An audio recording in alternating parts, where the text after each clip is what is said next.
موجودہ حالات میں تو یہ معاملہ مرکز کے لیے اور بھی بہت بڑا درد سر بن چکا، کیونکہ کاروبار ٹھپ پڑے ہوئے ہیں، ٹیکس جمع ہو نہیں پا رہا، تو اس طرح سے مزید کتنے دن اور چلا جا سکتا ہے۔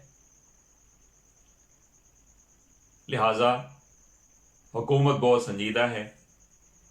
کہ 18ویں ترمیم میں فوری رد و بدل ہونا چاہیے، لیکن اپوزیشن پارٹیاں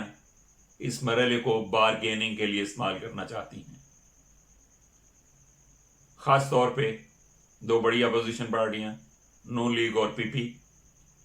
اور اگر یہ دونوں پارٹیاں اپنے اپنے مفادات کے تحفظ کو ملکی ضروریات پر مقدم رکھنے پر مصر رہیں تو پھر یقیناً کچھ اور طریقے استعمال کیے جائیں گے تاکہ مطلوبہ ترامیم پر عمل درآمد ممکن ہو پائے۔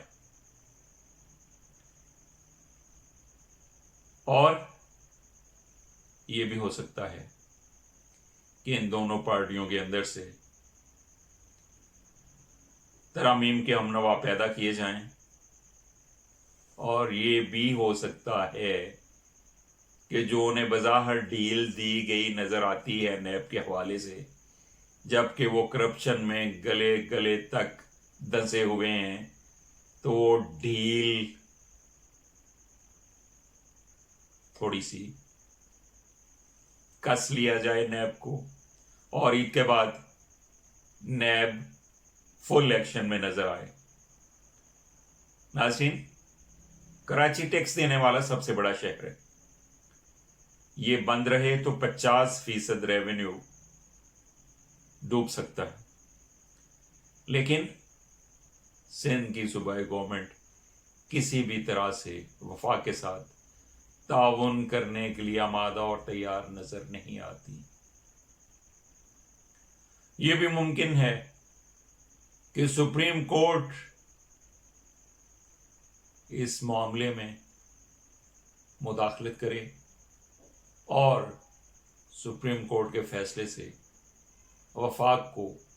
نئے اختیارات مل جائیں، اور ان اختیارات کو استعمال کرتے ہوئے وفاقی حکومت NFC ایوارڈ میں رد و بدل کرنے کا اختیار حاصل کر لے۔ اگر اس طرح سے ہوتا ہے تو پھر شاید ان ترامیم کی ضرورت نہ پڑے، اور جو مقاصد ترامیم کے ذریعے سے حاصل کرنا مطلوب ہیں وہ سپریم کورٹ کے دیے گئے اختیار سے ہی حاصل ہو جائیں۔ 18ویں ترمیم میں رد و بدل کی ضرورت نہ پڑے، کیونکہ آئین سپریم کورٹ کو عدالتی تشریح کا اختیار دیتا ہے، اور یہ سپریم کورٹ کی طرف سے کی گئی آئینی تشریح پاکستان میں ہر ایک پہ لاگو ہوتی ہے۔ معیشت کی کمزور ترین حالت اور لاک ڈاؤن کی طوالت نے پاکستان کے سنجیدہ اور فہمیدہ حلقوں میں اس پائے جانے والی تشویش کو اور بڑھا دیا ہے کہ نشات بد سے نکلنے کے لیے فوری اور دور رس اور درست فیصلے نہ کیے گئے تو مالی معاملات توقع سے بھی زیادہ خراب رخ اختیار کر سکتے ہیں۔ دستیاب وسائل کا درست اندازہ اور درست تقسیم ہی ملک کو اس خطرناک بحرانی صورتحال سے نکال سکتی ہے، اور اگر معاملہ ملک کی سلامتی اور آزادی کی حفاظت تک پہنچ جائے تو پھر یقیناً ہر پاکستانی کے لیے پہلی ترجیح ملکی سلامتی ہی ہونا چاہیے، چاہے اس کے لیے سپریم کورٹ سے اختیار حاصل کرنا پڑے،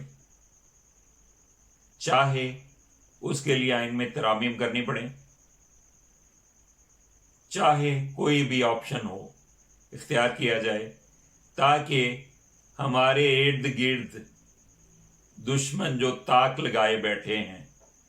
روزانہ جنگ کی دھمکیاں دے رہے ہیں اور پاکستان کو ایک نظر بھی دیکھنا بھی نہیں چاہتے، جو پاکستان انہیں ان کی آنکھوں میں کانٹے کی طرح چبھتا ہے، ان دشمنوں کو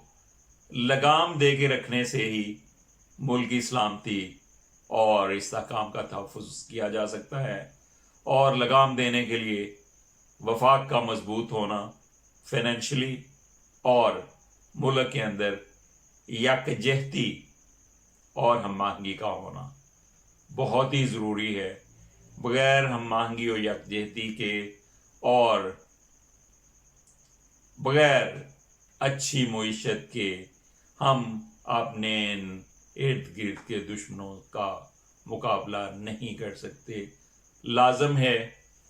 کہ معیشت مضبوط کی جائے اور اپنی صفوں میں ہم آہنگی اور یکجہتی کو پیدا کیا جائے۔